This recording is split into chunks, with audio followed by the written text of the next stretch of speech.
हरे कृष्ण। लीला पुरुषोत्तम श्रीकृष्ण এই গ্রন্থের তৃতীয় অধ্যায়ের পাঠ আমি পূর্বে শুরু করেছিলাম। সেই অধ্যায়েরই পরবর্তী অংশ আজ আমি পাঠ করতে চলেছি। গুরুজনদের আমার প্রণাম ও ছোটদের ভালোবাসা জানিয়ে আমি এই পাঠ শুরু করছি। যথাসময়ে কৃষ্ণী গর্ভবতী হলেন এবং একটি পুত্র সন্তান লাভ করলেন।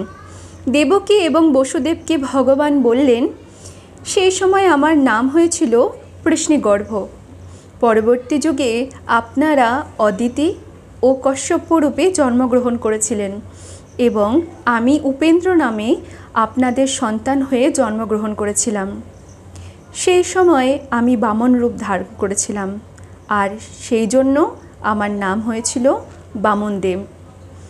অর্থাৎ আমরা এখানটা থেকে কি বুঝতে পারলাম বা জানতে পারলাম যে যখন ভগবান শ্রীকৃষ্ণ বামন দেব রূপে জন্মগ্রহণ করেছিলেন বা বামন অবতার নিয়েছিলেন, তখন তার মাতা ও পিতার নাম ছিল অদিতি ও কশ্যপ। বসুদেব এবং দেবকী আগের জন্মে এই নামে জন্মগ্রহণ করেছিলেন এবং দেবকী অদিতির গর্ভ থেকেই বামন রূপ ধারণ করে ভগবান শ্রীকৃষ্ণ জন্মগ্রহণ করেছিলেন। আমি আপনাদের বর দিয়েছিলাম যে 3 বার আমি আপনাদের সন্তান রূপে জন্মগ্রহণ করব। তাহলে প্রথমবার কে ছিল? প্রথমবার ছিল কৃষ্ণী ও সুতপা। কৃষ্ণী ছিল বসুদেবের নাম আর সুতপা ছিল মাতা দেবকীর নাম। তখন তিনি কৃষ্ণীগর্ভ নামে জন্মগ্রহণ করেছিলেন। দ্বিতীয়বার কে ছিলেন? দ্বিতীয়বার অদিতি ও কশ্যপ রূপে জন্মগ্রহণ করেছিলেন বসুদেব ও দেবকী এবং সেই সময়ে সন্তান হয়ে জন্মগ্রহণ করেছিলেন উপেন্দ্র নামে ভগবান শ্রীকৃষ্ণ, আর সেই সময়েই তিনি বামন রূপ ধারণ করেছিলেন। 2 বার তিনি এই বামন, একবার কৃষ্ণীগর্ভ আর একবার বামন রূপ। তাই প্রথমে আমি কৃষ্ণী ও সুতপার সন্তান কৃষ্ণীগর্ভ রূপে, তারপর অদিতি ও কশ্যপের পুত্র উপেন্দ্র রূপে এবং এখন আপনাদের কৃষ্ণ রূপে আমি এসেছি। আমি এই চতুর্ভুজ রূপ নিয়ে আবির্ভূত হয়েছি কেবল আপনাদের প্রত্যয় উৎপাদন করার জন্য যে আমি পরমেশ্বর ভগবান। আমার প্রতিজ্ঞা অনুসারে আবার আপনাদের পুত্ররূপে আবির্ভূত হয়েছি। আমি একটি সাধারণ শিশুর মতো রূপ নিয়ে আবির্ভূত হতে পারতাম, কিন্তু তাহলে আপনারা যে বিশ্বাস করতেন না আমি পরমেশ্বর ভগবান আপনাদের পুত্ররূপে জন্মগ্রহণ করেছি। হে পিত, হে মাতো, আপনারা বহুবার আমাকে আপনাদের সন্তানরূপে গভীর স্নেহ ও ভালোবাসার সঙ্গে লালন পালন করেছেন। আমি তাই আপনাদের প্রতি অত্যন্ত কৃতজ্ঞ এবং আমি আপনাদের কথা দিচ্ছি যে এইবার আপনারা চিৎ জগতে আমার অপ্রাকৃত ধামে ফিরে যাবেন, কেননা আপনাদের উদ্দেশ্য পূর্ণ হয়েছে। আমি জানি যে আপনারা আমাকে নিয়ে অত্যন্ত শঙ্কিত এবং কংসের ভয়ে ভীত। তাই এখন আমাকে গোকুলে নিয়ে চলুন। সেখানে নন্দ এবং যশোদার একটি কন্যা জন্মগ্রহণ করেছে। আমাকে ওখানে রেখে তাকে এখানে নিয়ে আসুন। এইভাবে তার পিতামাতার সঙ্গে কথা বলে ভগবান নিজেকে একটি ছোট্ট শিশুতে পরিণত করলেন। শ্রীকৃষ্ণের দ্বারা আদিষ্ট হয়ে বসুদেব সূতিকাগার থেকে তার সন্তানটিকে নিয়ে যাওয়ার জন্য প্রস্তুত হলেন। সেই সময় গোকুলে নন্দ এবং যশোদার একটি কন্যা জন্মগ্রহণ করেছিল। তিনি ছিলেন ভগবানের অন্তরঙ্গা শক্তি যোগমায়া।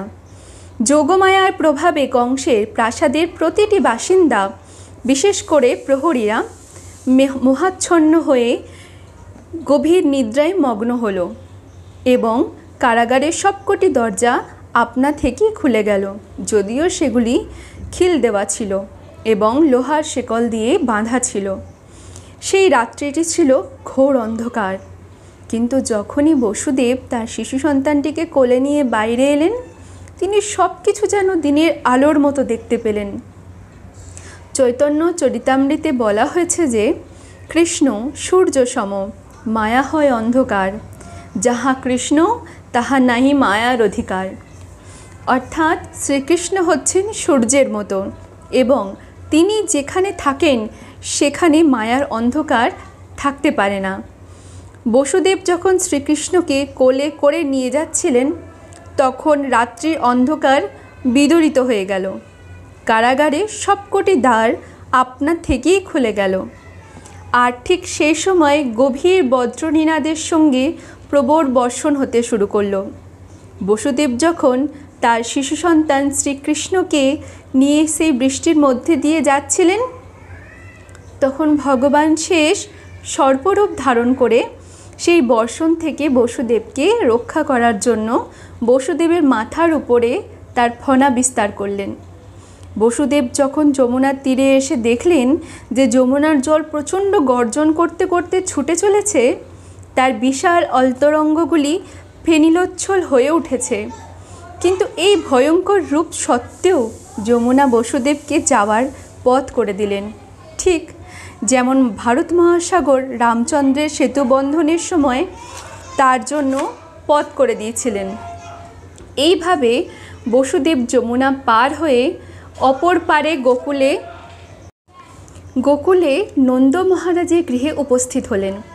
সেখানে তিনি দেখলেন যে সমস্ত গোপগোপীরা গভীর নিদ্রায় মগ্ন। সেই সুযোগে তিনি নিঃশব্দে যশোদা মায়ের গৃহে প্রবেশ করে তার পুত্র সন্তানটিকে সেখানে রেখে যশোদার সদ্যজাত কন্যাকে নিয়ে কংসের কারাগারে ফিরে এলেন এবং নিঃশব্দে দেবকীর কোলে কন্যাটিকে রাখলেন। তিনি নিজেকে আবার শৃঙ্খলাবদ্ধ করলেন যাতে কংস বুঝতে না পারে যে ইতিমধ্যে অনেক কিছু ঘটে গেছে। মা যশোদার জ্ঞান ছিল যে তার একটি সন্তান হয়েছে, কিন্তু প্রসব বেদনায় অত্যন্ত ক্লান্ত হয়ে তিনি গভীর নিদ্রায় মগ্ন ছিলেন। তার যখন ঘুম ভাঙল তখন তিনি স্থির করতে পারলেন না যে তিনি একটি পুত্র না কন্যা প্রসব করেছিলেন। লীলা পুরুষোত্তম শ্রীকৃষ্ণ গ্রন্থে শ্রীকৃষ্ণের জন্মলীলা নামক এই তৃতীয় অধ্যায়ের ভক্তি বেদান্ত এখানেই সমাপ্ত করলাম। এর পরবর্তী অধ্যায়ে চতুর্থ অধ্যায় কংসের বিষ্ণু বৈষ্ণব হিংসা, এই পাঠ আমি পড়ে শোনাব। আশা করি আমি কিছুটা হলেও বলতে পেরেছি বা পাঠ করতে পেরেছি। যদি আমার পাঠে কিছু ভুল হয়ে থাকে তাহলে তোমরা আমাকে অবশ্যই জানিও, আমি সেই ভুল শোধরাবার চেষ্টা করব। আমার এই ছোট্ট চেষ্টা যাতে আমরা ভগবান শ্রীকৃষ্ণের জন্মলীলা সম্বন্ধে কিছু জানতে পারি, কারণ আমাদের অনেক কিছুই অজানা আছে। তাই আমার যদি কোনো ভুল করে থাকি এই গ্রন্থ পাঠ করতে, তোমরা অবশ্যই আমাকে জানিও কিন্তু। হরে কৃষ্ণা, রাধে রাধে। এর পরবর্তী অধ্যায় আমি পরবর্তী পাঠে পাঠ করে শোনাবো। রাধে রাধে কৃষ্ণা।